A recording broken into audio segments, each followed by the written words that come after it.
Shalom semuanya. Hari ini saya akan menjawab beberapa pertanyaan dari teman-teman. Belakangan setelah saya posting sebuah pernyataan dari Profesor Dr. M.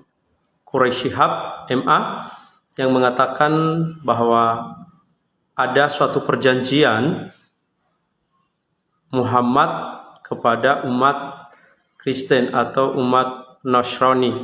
Nah, ada beberapa orang yang mengkomentari status saya itu dan mereka membedakan antara Nasrani dan Kristen. Nah, oleh sebab itu, pada hari ini saya akan menjawab komentar-komentar itu. Ada banyak memang orang membedakan antara kata Nasrani dan juga dengan kata Kristen. Karena kita di Indonesia ini melihat perbedaan demikian, nah terkadang kita juga membedakan secara substansinya. Jadi bukan hanya di kalangan non-Kristen aja membedakan hal yang demikian, dan juga di dalam Kristen sebenarnya ada juga kesalahpahaman tentang kata Nasrani dan juga kata Kristen itu. Jadi kata Nasrani itu memang terdapat di dalam Alkitab, dan juga kata Kristen itu terdapat juga di dalam Alkitab. Nah, kata Nasrani sebenarnya itu merupakan suatu sebutan bagi Paulus ketika dia diperhadapkan di hadapan Felix oleh orang-orang Yahudi. Jadi kata Nasrani itu merupakan kata panggilan atau kata sebutan dari orang Yahudi untuk menyebut bidat di dalam kalangan mereka.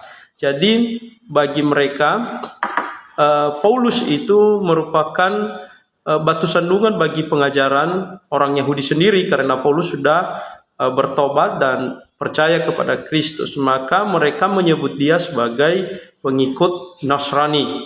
Nah, sedangkan kata Kristen itu muncul di Antiokhia, dan itu adalah para pengikut atau para murid Kristus disebut sebagai Kristen. Nah, mereka yang menyebutkan itu adalah orang-orang Yunani. Jadi kata Nasrani dan kata Kristen itu sebenarnya tertuju pada satu kelompok saja. Nah, pertanyaannya lagi, mereka membedakan antara Nasrani yang dimaksudkan oleh Muhammad berdasarkan perjanjiannya kepada umat itu dan dengan kelompok Paulus atau para pengikut Paulus. Nah, sebenarnya kata Nasrani itu dan kata Kristen itu sebenarnya tidak merujuk pada kelompok yang berbeda. Karena kalau kita lihat, kata Nasrani itu nanti merujuk kepada pribadi Paulus, di mana dia disebut sebagai pengikut Nasrani, pengikut Kristus. Nah, jadi tidak perlu diperdebatkan sebenarnya kata daripada Nasrani dan juga Kristen. Memang di Arab hari-hari ini penyebutan para pengikut Kristen yang di Arab, mereka menyebut dengan kata Nasrani. Jadi tidak ada masalah dalam penggunaan kata itu. Jadi karena memang di Indonesia untuk bisa mengaburkan sedikit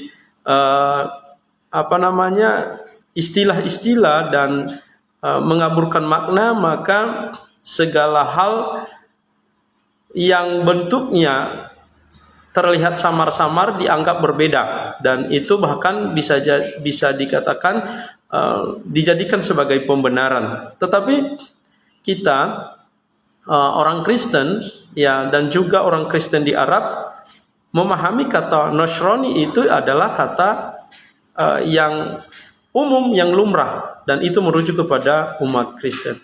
Semoga penjelasan ini bisa menolong kita. Tuhan Yesus memberkati.